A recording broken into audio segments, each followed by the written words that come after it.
দুরূদ শরীফের অগণিত ফজিলত রয়েছে।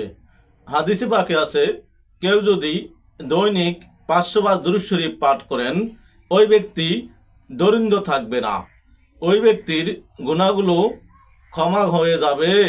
তাই আসুন আমরা দৈনিক 500 বার দুরূদ শরীফ পাঠ করে ঋণমুক্ত অবস্থায় জীবনযাপন করে গুনাহমুক্ত অবস্থায় মৃত্যুবরণ করি। আলহামদুলিল্লাহি রাব্বিল আলামিন।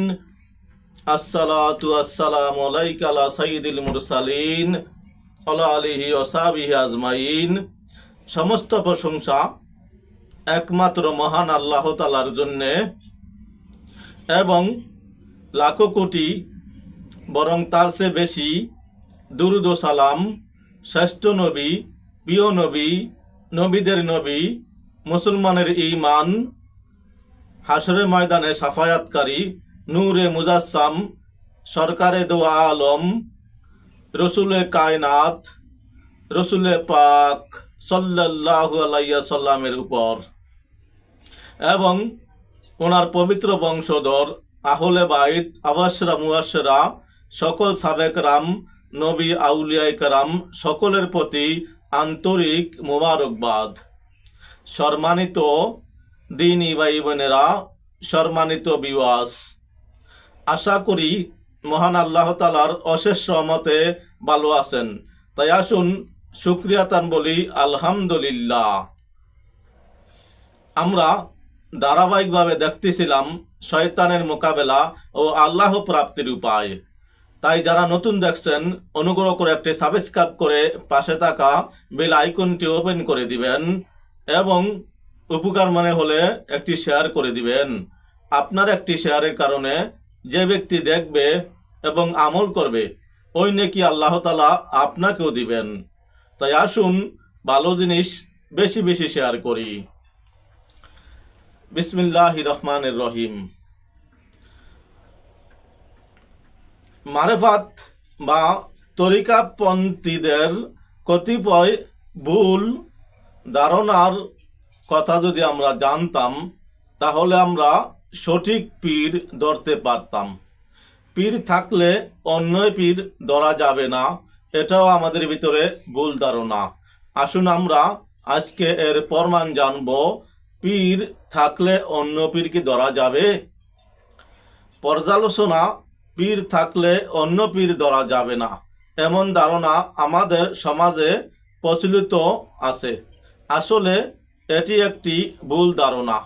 কারণ সাহাবায়ে কিরামগণ যে রাসূলুল্লাহ সাল্লাল্লাহু আলাইহি ওয়াসাল্লাম এর নিকট পূর্ণ বাইয়াত গ্রহণ করেছেন, তার সহিহ প্রমাণ রয়েছে। অনুরূপভাবে তরিকাপন্থী পীর মুর্শিদের নিকট একাধিকবার বাইয়াত গ্রহণ করারও প্রমাণ রয়েছে। আল্লাহ তাআলার ফায়েজ সীমাহীন। প্রত্যেক অলির উপর তার যোগ্যতা অনুসারে তা প্রকাশ পায়। আল্লাহ তাআলা তার পূর্ণ হিকমত অনুসারে শেষ যুগের অলিগণের মধ্যে মারেফাতের সব ধরনের পূর্ণতা দান করেছেন, যা ইলম উঠিয়ে নেয়ার পূর্ব পর্যন্ত অবশিষ্ট থাকবে। নবীগণ একে অপরের চেয়ে অধিক মর্যাদার অধিকারী ছিলেন, তেমনি অলিগণও একে অপরের উপর অধিক মর্যাদার অধিকারী হয়ে থাকেন। এ মর্যাদার ভিত্তিতে মারেফাত সন্ধানীগণ তাদের থেকে উপকৃত হয়ে থাকেন। সেদিন বিবেচনায়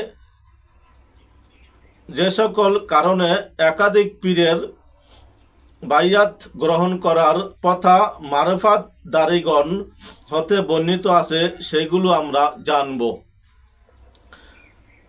মুর্শিদের মধ্যে যদি শরিয়াত বিরোধী কোনো কার্যক্রম সর্বদা লক্ষ্য করা যায়, 2 নম্বর, পীর যদি মৃত্যুবরণ করে অথবা চিরদিনের জন্য বিচ্ছিন্ন হয়ে যায়, যার সাহায্য লাভের আর কোনো সম্ভাবনা নেই।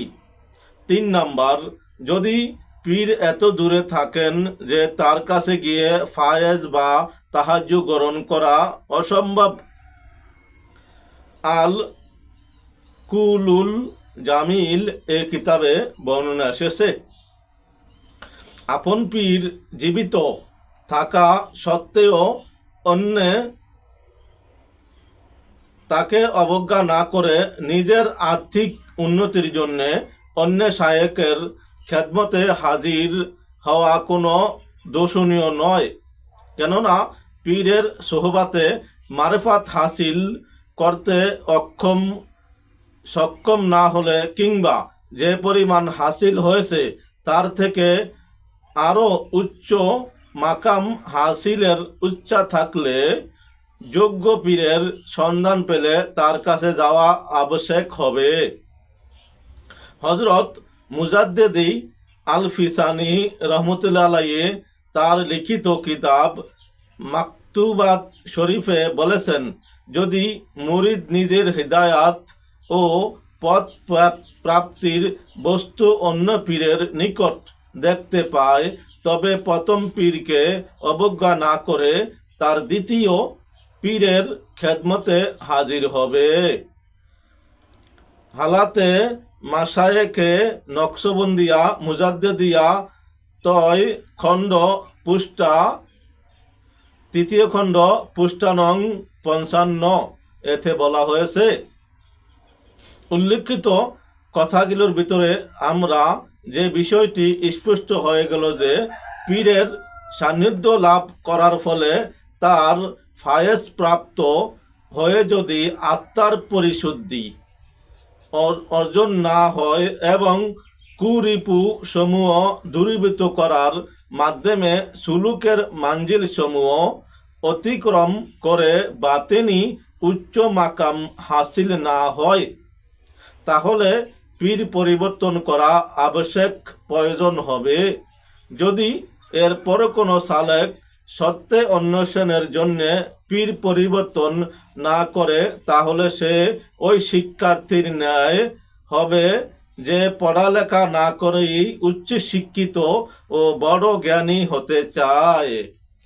সম্মানিত দিনী ভাই বোনেরা, সম্মানিত ভিউয়ার্স, তাই আসুন আমরা সঠিক পীর বাছাইয়ের ক্ষেত্রে আমরা একাধিক পীরের কাছে যাব এবং যাকে ভালো মনে হয় তার সাথে আমরা বায়াত গ্রহণ করব, তাহলে আমরা সঠিক পথে আগিয়ে ঈমানের সাথে মৃত্যুবরণ করতে পারব।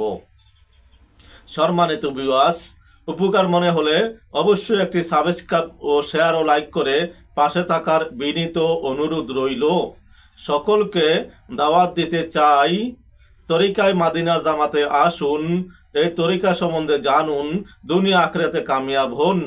আমাদের তরিকা মাদিনার জামাতের খানকা রয়েছে দনিয়া শ্যামপুরে। এখানে প্রতি শুক্রবার আসরের পর থেকে এশা পর্যন্ত মারেফাতের জিকির এবং তালিম দেওয়া হয়। আসুন আমরা জানব এবং আমল করব, তাহলে আমরা সঠিক পথ পেতে পারি। আসসালামু আলাইকুম ওয়া রাহমাতুল্লাহি ওয়া বারাকাতুহু।